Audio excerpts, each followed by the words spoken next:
श्री स्वामी समर्थ. सगळ्या गृहिणींचं स्वामीज किचनमध्ये खूप मनापासून स्वागत. आज आपण इथे गुलाबजाम बनवणार आहोत.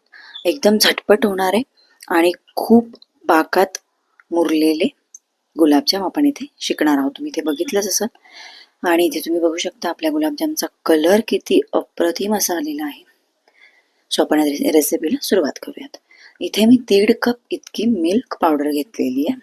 आपले गुलाबजाम आपण मिल्क पावडरनेच बनवणार आहोत.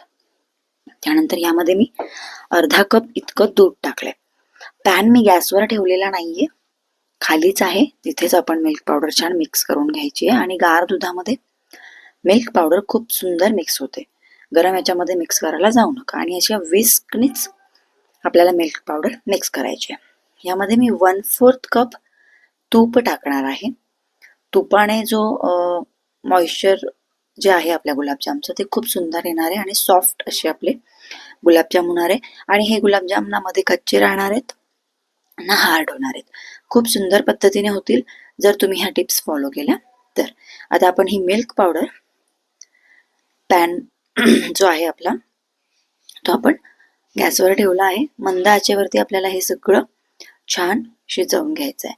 जोपर्यंत याचा एक डो तयार होत नाही, जोपर्यंत मिल्क पावडरचं जे मिक्सचर आहे ते तळ सोडत नाही, तोपर्यंत आपल्याला हे हलवत राहायचं आहे. इथे खूप जास्त मेहनत लागणार आहे. तुम्ही हे जर सोडून दिलं तर यामध्ये गाठी तयार होतील. तुम्ही ते बघू शकता किती छान असा आपला एक डो तयार झालेला आहे. त्याने तळ त्याचा सोडलेला आहे. इथे बघू शकता तुम्ही.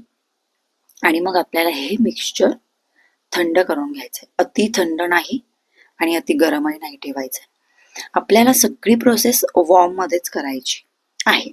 अति गार झालं तर मग आपले गुलाबजाम फाटणार. इथे मी 3 कप साखर घेतलेली आहे पाकासाठी आणि त्यामध्ये 1.5 कप इतकंच पाणी ओतणार आहे. आपला पाक होईपर्यंत आपण इथे आपलं मिल्कचं जे मिक्सचर आहे मिल्क पावडरचं त्यामध्ये मी घालणार आहे 4 चमचे इतका मैदा. तुम्ही इथे कॉर्नफ्लॉवर पण यूज करू शकता, पण 4 चमचेच मैदा घालायचा आणि 1 चमचा आपल्याला दूध यामध्ये घालायचंय. लिक्विड फॉर्म आपल्याला यामध्ये लागणारच आहे. हे मिक्सचर थंड नाही आहे. पुन्हा ही टिप नीट लक्षात घ्या. छान याला आपल्याला आता मळून घ्यायचं आहे. हा डो पूर्ण आपल्याला सॉफ्ट करायचा आहे. आता जरी आपल्या हाताला हे मिक्सचर चिटकत असेल ना तर नंतर ते चिटकणार आहे. तुम्ही इथे बघू शकता सिलिकॉनची मॅट घ्या किंवा पोळपाट घ्या किंवा आपल्या प्लेन सरफेसवरती पण करू शकता. इथे छान याला रगडून घ्यायचं आहे आणि तुम्ही बघू शकता की खूप जास्त याची मालिश केल्यानंतर सॉफ्ट डो तयार होईल. एकसारखे याचे आपल्याला पार्ट्स करून घ्यायचे आहेत आणि छोटेच याचे बॉल्स बनवा, बिकॉज हे खूप जास्त फ्राय केल्यावरती आकाराचा खूप मोठा होतो दुप्पट तिप्पटने. त्यामुळे एकदम छोटे छोटे बॉल्स बनवा. इथे बघू शकता विदाउट क्रॅक्स आपले बॉल बनलेले आहे. आता आपण इथे आपला पाक बघूयात. पाक करताना आपल्याला फक्त हे एक टेक्स्चर जे आहे ना ते ऑइली हवंय, जास्त चिकट नकोय. ते तुम्ही बघू शकता ऑइली टेक्स्चर पण आहे आणि किंचितचा चिकट पण आहे. यामध्ये मी वेलची पावडर घातलेली आहे. तुम्ही तुमच्या पद्धतीने वेलची पावडर स्किप पण करू शकता. तेल किती गरम ठेवायचं हे मी तुम्हाला दाखवते. बघा आपल्याला तेल अजिबात गरम नकोय. इथे बघितलं हे असे बबल्स आले कीच आपल्याला आपले गुलाबजाम टाकायचे आहे. एक गुलाबजाम पहिले टाकून बघा.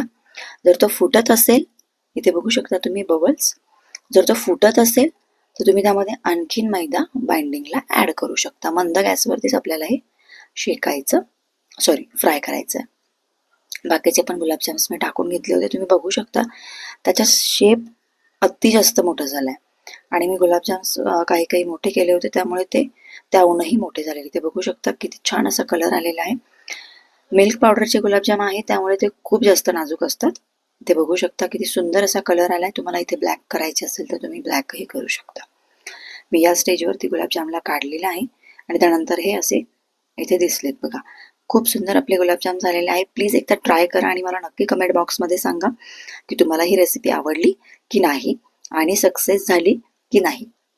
Thank you so much for watching आणि अशाच नवनवीन रेसिपीजसाठी मला नक्की फॉलो करा, शेअर करा, सबस्क्राईब करा आणि लाईक सुद्धा करा. Thank you so much.